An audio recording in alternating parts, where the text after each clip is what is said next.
Hello, and welcome to SOE TV, that's School of Education TV. I'm your host, Dawn Krim. I'm the Associate Dean in the External Relations Office here in the School of Ed. And today, I am joined by Karla Manning, a Ph.D. student in Curriculum and Instruction, a former Chicago public school teacher, and a director for this documentary, Black Lights. So welcome, Karla. Thank you, thank you. Can you tell me a little bit about yourself and just your educational journey? So I did my undergrad at Tennessee State University in Nashville. After that, I moved back to Chicago. I wanted to stay in the southern area, but I had an internship for the then Senator Obama in Chicago. Oh, wow. And I moved back to Chicago to do the internship. And I was able to get a job teaching, and so I did that for 4 years. Okay. I taught high school English. I also taught adult education in Chicago. I taught ESL. And then I also taught abroad in South Africa, and I taught ESL in South Africa for a while. While I was teaching, I did my master's degree in curriculum and instruction. Okay. And then after that, I wanted to use some of my experience because I also had an ESL certification. And then that's when I went to South Africa. And then in South Africa, that's when I really started to think about a lot, because I saw a lot in South Africa, and it really made me reflect on my life and my purpose in being here in this world. Okay. And that's when I decided to come back to graduate school, and that's when I decided to apply to get my Ph.D. here. So that was in 2011 when all of that started. Well, I went to South Africa in 2010, but I moved to Madison here in 2011. Okay. So Can you talk a little bit about your teaching experience in Chicago versus teaching in South Africa? Well, the contexts, are different. In terms of like the social and the political context and things like that. But in Chicago, the school was a selective enrollment academy. So it's like the west side, kind of like north where the school was. But the student population was great. The students were great. I mean, I had really good relationships with them, and I missed them so much. But, we can keep in contact on Facebook and things. South Africa, they were so surprised to see me, and they were asking me all types of questions about America. Okay. They thought that I knew who Beyonce was. They said, "Do you know who Jay-Z is?" And I'm like, "I don't know where these people live," But they were really fascinated by America. They were really excited that Americans came to do these tutoring opportunities. Can you talk a little bit about being a teacher in the Chicago public schools? What was your age that you taught, and what would you say the makeup of the students were? Yeah, so I taught high school, which 9th grade through 12th grade, which was about 13 or 14 years old to about maybe 17 or 18 years old. The school was mixed in terms of like racial and ethnic makeup, about maybe 40% African American, 40% Latino, and then 10%, maybe 10 or 20% white. But white was like the Polish population. Chicago has a large Polish population. So, and I taught every level. So, like intro to English, American literature, British lit, World Lit, grammar, ACT prep, everything. Wow, the full spectrum. Yeah. So to go from a teacher in Chicago, teaching in South Africa, to now film documentary producer, director of Black Lights. How does that transition occur? Yes, of course. So, I was teaching, and one day I was watching the news, and the segments on the news were talking about some of the violence that was taking place in Chicago, and the violence being mainly as a result of actions of Black youth. And while I'm not denying any of the violence or actions, but I just became curious about why these stories on the media were like the only stories that we saw. And because I was teaching, I had a different experience with Black students because of my experiences and my interactions. So I knew that all of the Black student population in Chicago were not like these criminals or thugs, which was how the narratives on TV were describing them to be. So I asked a few of my students if they would be interested in it, like if I filmed them, and I was thinking something very low scale and small scale, if they would be interested in and just giving, you know, some stories and experiences about being a Black student in Chicago. Okay. I said, oh, you know, if I grab a camera, I can put something on YouTube. Would you be interested? And they were so excited. They said, yeah, you know, can my mama do it? Can my sister do it? And I said, no, we just want you. Just you.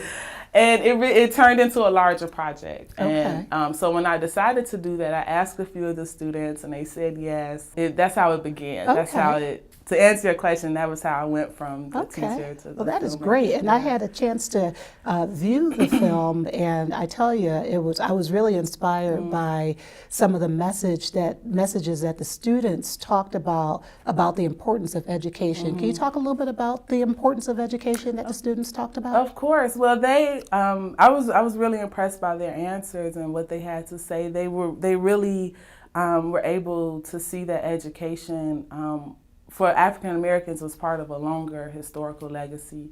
And so they knew that one way in society to sort of like uplift themselves, so to speak, is to receive an education. And the students knew that even though their environments, you know, would say something to go in one direction and their friends may say something to go in another direction, many of the students understood that even though there are a lot of things going on around me, I have to stick to who I am and what I want to be. And one way for me to sort of achieve in life is to receive an education. In terms of thinking about teachers out here who have students of color, Black students in their classrooms, and they're faced with the violent stories that you've seen on TV, and they know that their students can achieve and have goals and dreams. What would you say to those teachers that are working with students? How should they encourage those students? Well, I would say the first thing is that to realize that a student is the student and not to always attribute that to that person's environment, because I think that's what happens a lot. Some teachers may think, oh, because a student is from this background that they're not able to think like this or they're not able to do that. So I think realizing that the student is a capable being that's able to do and able to fulfill the expectations that the teacher has.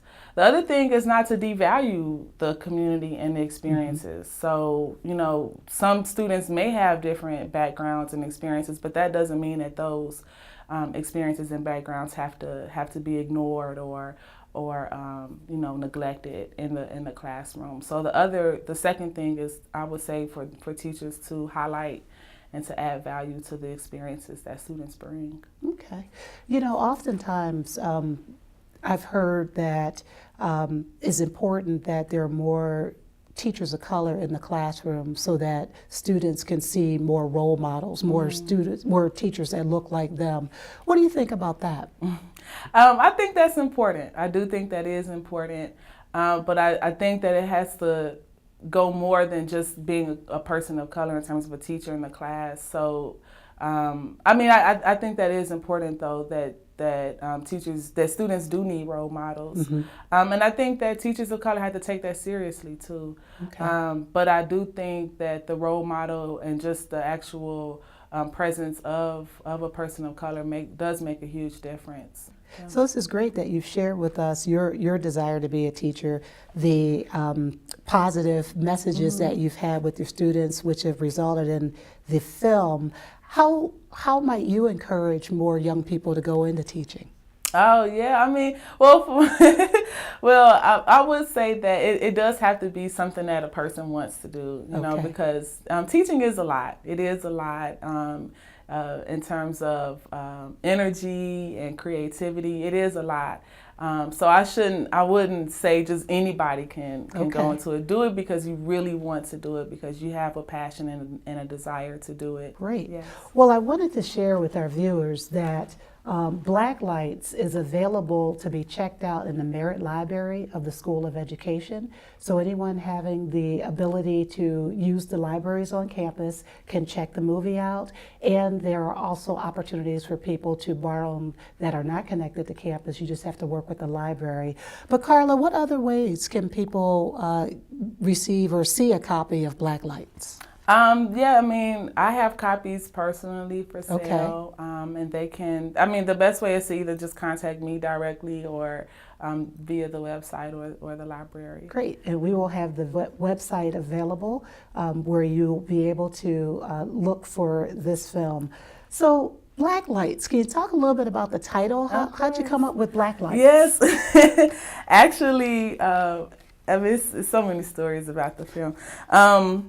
The first day of production, I had my script, I had my notes, and I was with my cameraman, and we were going to interview the first person for the film, which was, the first person was Jay Ivy, who is like a spoken word artist slash hip hop artist. And we were setting up to film him, and I turned to Eugene, I said, Eugene, we need a title, you know, help me think of something. And I had a title, but it was whack. And he said, oh, you know, it's about Black students. You need to have something in there about Black. And I said, you know, we're coming up with everything. And I said, Black bodies, you know, Black, and I just kept just thinking of these words. And we had our lights around us for filming, and I looked at the light, I said, Black lights. I said, I like that. Black lights. And so he said, that's hot, that sounds good. It is a play on words in terms of how society can view Black students. And again, going off of my first experience with the news, that is like a dark and gray area. So one thing I'm saying is that we do need to have sort of an enlightened vision in terms of how we see people and how we see Black students. But then the other thing is the notion of light, you know, so it's like this element that sort of brings knowledge, or that brings awareness.